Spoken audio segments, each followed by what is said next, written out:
माँ तू सबसे प्यारी है, माँ तू जग में न्यारी है। माँ तू सबसे प्यारी है, माँ तू जग में न्यारी है।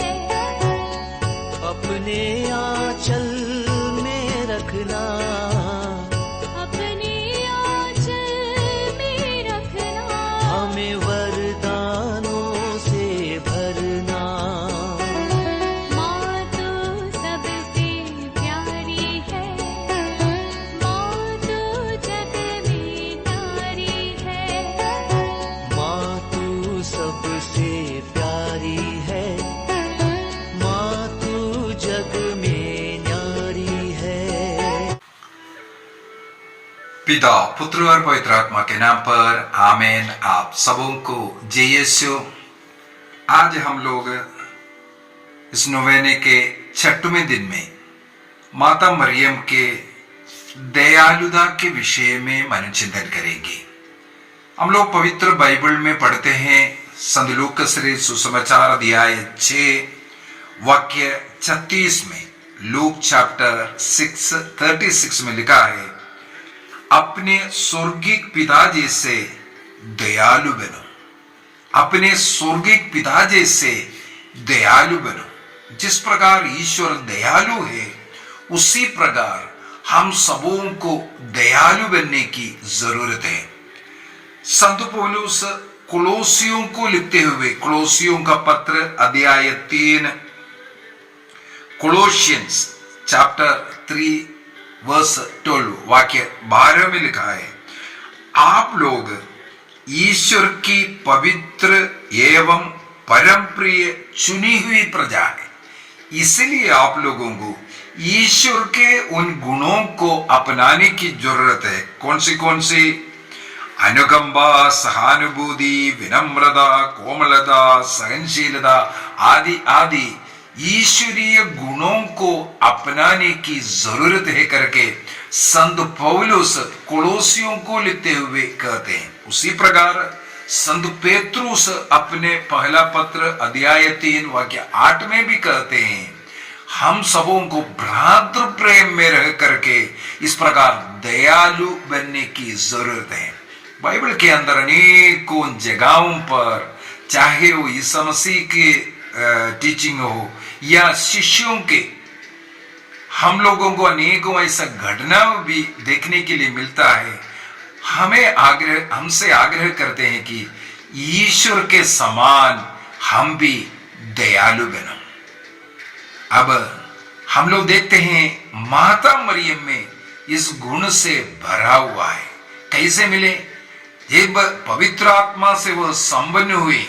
पवित्र आत्मा के 12 फलों में गलातियों का पत्र अध्याय 5 वाक्य 22-23 में पवित्र आत्मा के फलों के विषय में लिखा है।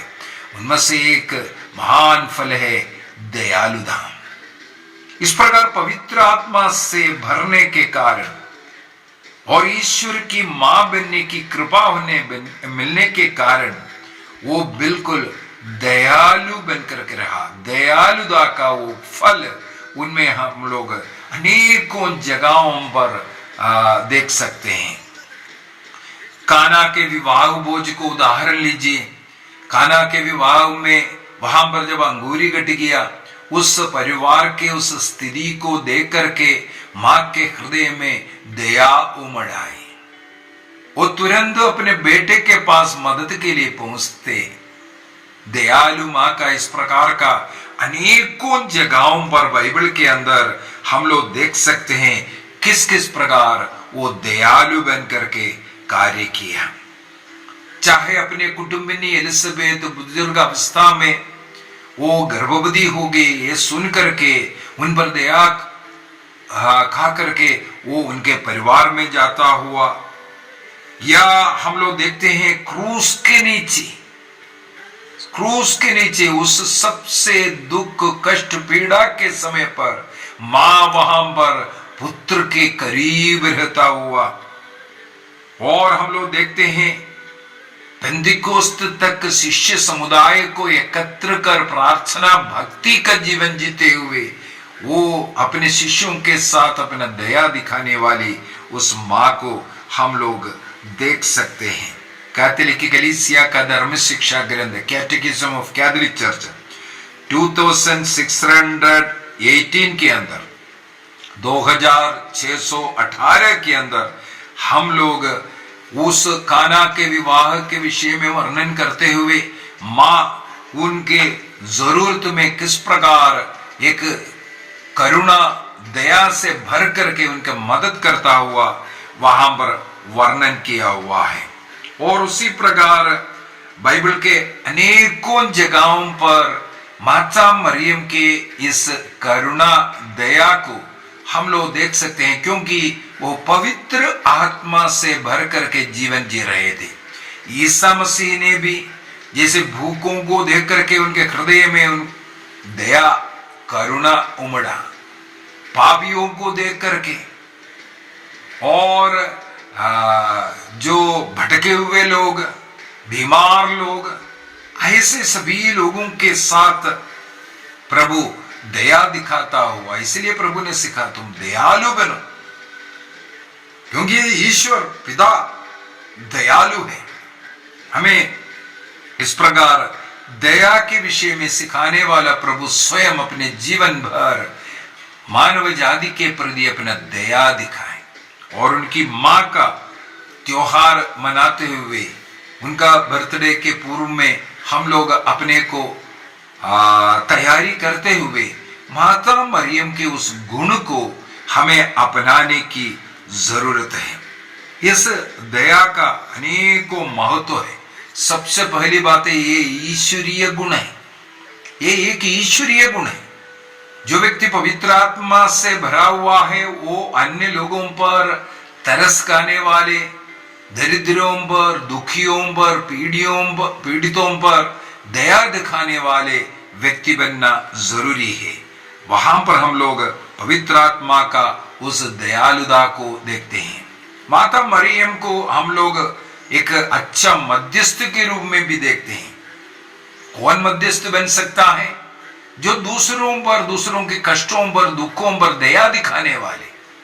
उसी प्रकार यदि हम भी दूसरों के लिए प्रार्थना करने वाले हैं, मध्यस्थ बनने वाले हैं, हमें भी अन्य लोगों के प्रति दया दिखाने की जरूरत है। माता मरियम का जीवन, जैसे पवित्र बाइबल में हम लोग अनंसिएशन के समय पर स्वर्गदूत के द्वारा जब संदेश सुना रहे, वहां से हम लोग देखते हैं, वहां से लेकर के अंत तक जितने भी घटना वर्णन किया है, हर जगह पर एक दयालु माँ के रूप में हम लोग देख सकते हैं। केवल इतना ही नहीं, अपने जीवन के अंत में उन्हें स्वर्ग में उठा लेंगे। इसके बाद अनेकों जगहों पर, मेरे विचार में पृथ्वी पर सबसे ज्यादा जो दर्शन अपैरिशंस जो हो रहा है, ये माता मरियम का है। चाहे लूर्द हो, चाहे फातिमा हो, चाहे गैडलेपा हो, किसी भी जगह पर देखो, एक दयालु माँ को हम लोग वहां पर पाते हैं। आज भी कलीसिया में रह करके कलीसिया की मदद करने वाले, कलीसिया को एकजुट बनने के लिए जो प्रेरणा देने वाली माँ है। आइए उस माँ के साथ मिलकर हम भी एक निर्णय करें, हम भी एक दूसरे से के साथ दया दिखाएंगे। हम भी दयालु बन करके अपने इस क्रिस्तीय जीवन को निभाएंगे। जरूरतमंदों के साथ दया दिखाने वाले, मददगार बनने वाले माता मरियम का इस उदाहरण को हम भी अपनाएंगे। आइए हम अपने हाथों को जोड़े, आंखें बंद करें और मां मरियम के साथ मिलकर प्रभु के इस पुण्य कार्य को, दयालुता का कार्य को कलीसिया में आगे बढ़ाने का निर्णय कीजिए। माता मरियम से उसके लिए सहायता मांगे। प्रणाम मरिया, कृपा पूर्ण, प्रभु तेरे साथ है, धन्य तो स्त्रियों में और धन्य तेरे गर्भ का फल यीशु। हे संत मां मरियम, परमेश्वर की मां, प्रार्थना कर हम पापियों के लिए अब और हमारे मरने के समय। आमीन। पिता, पुत्र और पवित्र आत्मा के नाम पर आमीन। आप सबों को जय यीशु।